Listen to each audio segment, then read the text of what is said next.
More and more does the world need people who fully understand their internal processes. People who are actually able to work with their stress, trauma, and emotions. What is actually going on inside when life is tough? When we find ourselves in a downward loop, something we all know. When we feel depressed, anxious, scared, imbalanced. Our well-being depends on the probability that the next best distraction will help us get out of that acute stress response. And the scary thing about these distractions is that they do actually work. They shut down the stress response, but it will keep coming back if we don't sort out the source of why it appeared in the first place. There is a good reason why I am so obsessed with this topic. I had a time in my life where I had no clue about any of this, and I suffered from it big time. I had something called derealization, where within episodes I would completely dissociate from myself and all my surroundings.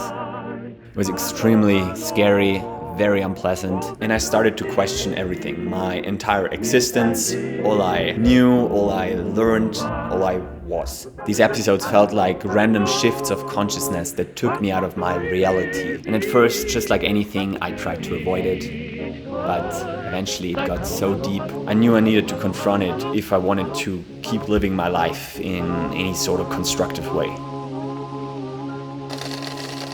I would need to learn to work myself through this. This is often how it goes. We push uncomfortable situations ahead of us until things get so bad, we are forced to make a change. What I find so fascinating is that we all have stress. It's in our nature, it's ingrained in our biology. What isn't natural is the disconnect we've developed to ourselves. The fact that we grow up without learning about this. Because none of those who are supposed to teach us know either. What also is unnatural is the fact that we try to constantly solve our problems by thinking about them, and that we project our own shit towards our surroundings. That we do not see that this is just a procrastination to not have to confront the issues that eventually would need to be faced anyways. All the necessary tools, they're not even tools. All we need to live meaningful and with purpose is always accessible within us. And we need to learn how to use that.